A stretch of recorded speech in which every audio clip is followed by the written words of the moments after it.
சுற்று வழியாக இந்த காலவெளியில மறுபடியும் உங்களை சந்திக்கிறேன். தேவ கிருபை உங்கள் வாழ்க்கையில பெருகுவதாக.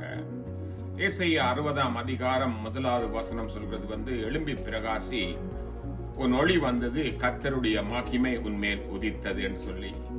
நாம் ஏன் பிரகாசிக்க வேண்டும்? 2வது வசனம் சொல்றது இருள் பூமியை, காரிருள் ஜனங்களை மூடும், ஆனாலும் உன்மேல் கர்த்தர் உதிப்பார் என்ற ஒரு வார்த்தை இருக்கிறது. 2வது காரியம், உன் வெளிச்சத்துக்கு ஜாதிகளும் உதிக்கிற உன் ஒளியிடத்துக்கு ராஜாக்களும் கடந்து வருவார்கள் என்று சொல்லி. இப்படிப்பட்ட நன்மையான காரியம் இருப்பதனால் நாம் எழுந்து பிரகாசிக்க வேண்டும். அப்படியா இருந்தால் எப்படி நாம் பிரகாசிக்க வேண்டும் என்பதை குறித்து வேதத்திலே பல இடங்களிலே குறிப்பிட்டு நாங்கள் பார்க்கலாம். ஒன்று, நாங்கள் ஜெபத்திலா நாங்கள் பிரகாசிக்கலாம். லூக்கா 9ஆம் அதிகாரம் 29 சொல்லுது அவர் ஜெபம் பண்ணுகையில் அவருடைய முகம் மர்வம் ஆயிட்டுன்னு சொல்லி. அப்ப ஜெபத்தினால் எங்களுடைய முகங்கள் பிரகாசிக்கின்றது. 2வது காரியம், தேவ பிரசன்னத்திலே எங்களுக்கு பிரகாசம் வருகிறது. யாத்ரா 34ஆம் அதிகாரம் 29 சொல்லுது மோசே சாட்சி பலகைகள் 2ஐயும் தன் கையில் எடுத்துக்கொண்டு சீனாய் மலையிலிருந்து இறங்குற பொழுது தன்னோடு பேசினதுனாலே அவருடைய முகம் பிரகாசிப்பதை அவர் அறியாதிருந்தார். அப்ப தேவனுடைய பிரசன்னத்தில் நாங்கள் இருக்கும்போது நாங்கள் எங்களுடைய முகங்கள் பிரகாசிக்கிறது, நாங்கள் எழுந்து பிரகாசிக்கிறோம். அழைப்பினால் எங்களுக்கு தேவனுடைய பிரகாசம் வருகிறது.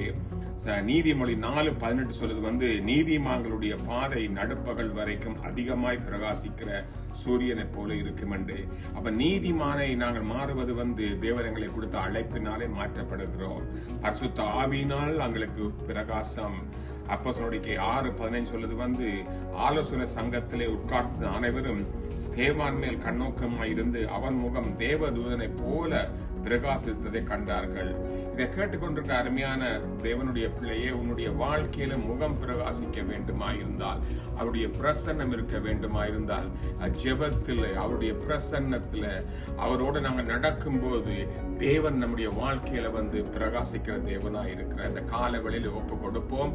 தேவ கிருபை நம் வாழ்க்கையில பெருகத்தக்கதாக அந்த தேவனுடைய பிரகாசம், அவருடைய ஒளி வந்தது, அவருடைய பிரகாசம் நம்மத்தில வரும்போது, இருளை கடக்கும் போது எங்கள் மத்தியில பெரிய பெரிய காரியங்கள் செய்யற தேவன் உங்க வாழ்க்கையில அப்படியாக கிருபை செய்வாராக. அந்த நம்பிக்கையோட இந்த காலவெளியில ஜெபிப்போம். ஆண்டவரே, என்னுடைய முகத்தை நீ பிரகாசிக்க பண்ணும். ஆண்டவரே, என்னுடைய வாழ்க்கையை நீ பிரகாசமாக்க மாற்றும்.